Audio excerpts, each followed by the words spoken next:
আপনারা সকলে জানেন যে আগামী 8ই আগস্ট এবং 9ই আগস্ট গত বছর 9ই আগস্ট আরজি করে যে নারকীয় ঘটনা ঘটেছিল তার প্রেক্ষিতে, তার 1 বছর হচ্ছে, তার প্রেক্ষিতে আমাদের তরফে ওয়েস্ট বেঙ্গল জুনিয়র ডক্টরস ফ্রন্টের তরফে কিছু কর্মসূচির আয়োজন করা হয়েছে, যেটা আমরা অলরেডি জানিয়েছি সমাজ মাধ্যমে এবং মিডিয়ার মাধ্যমে। 8 তারিখে মশাল মিছিল, তারপর সেদিনকে মধ্যরাত থেকে 9ই আগস্ট ভোরবেলা অবধি শ্যামবাজারে প্রতিবাদী সমাবেশ এবং জমায়েত, এবং তারপর দিন অর্থাৎ 9 তারিখ সন্ধেবেলা আরজি করে ক্রাই অফ দ্য আওয়ারের সামনে জমায়েত এবং বাকি বিভিন্ন মেডিকেল কলেজ বিশ্ববিদ্যালয় জমায়েত।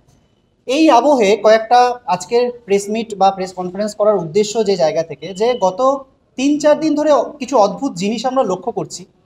আমরা দেখতে পাচ্ছি যে গত 3-4 দিন ধরে Kolkata medical college, RG Kar, national medical college সহ বিভিন্ন মেডিকেল কলেজের বিভিন্ন জুনিয়র ডাক্তার, ইন্টার্ন, এমনকি একদম পড়ুয়া যারা এমবিবিএস পড়ুয়া ছাত্র ছাত্রী, তাদের বাড়িতে পুলিশের নোটিশ যাচ্ছে। রাতের বেলা রাত বিরেতে বাড়িতে পুলিশ যাচ্ছে এবং নোটিশ ধরানো হচ্ছে। এবং নোটিশ ধরানো হচ্ছে কিসের ভিত্তিতে আমরা এখনও অবধি যতটুকু জানতে পেরেছি সংখ্যাটা এখনও অবধি 6 আমাদের হিসাব মতো এখনও।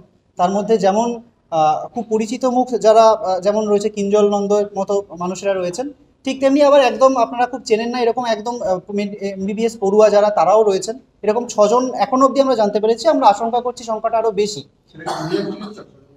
6 জন জুনিয়র চিকিৎসক, 6 জন জুনিয়র চিকিৎসক, জুনিয়র চিকিৎসক এবং মেডিকেল পড়ুয়া, সকলে চিকিৎসকও নয়, সকলে পাশও করে। এমবিবিএস থার্ড ইয়ার ছাত্র রয়েছে, এরকমও রয়েছে।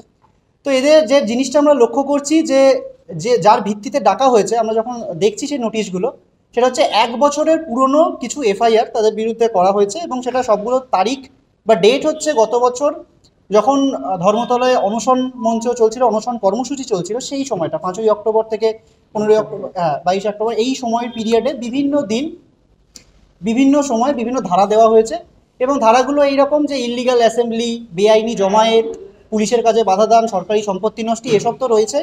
এসব এর বাদ দিয়ে কিছু জামিন অযোগ্য ধারা, যেমন মহিলা পুলিশের শ্লীলতাহানি, পুলিশকে গ্রিভাস হার্ট মানে যেখানে জীবনের সংশয় হয় এরকমভাবে আঘাত করা, এই রকম ধরনের জামিন অযোগ্য ধারায়ও কিন্তু সেখানে মামলা দেওয়া হয়েছে এবং ডাকা হচ্ছে।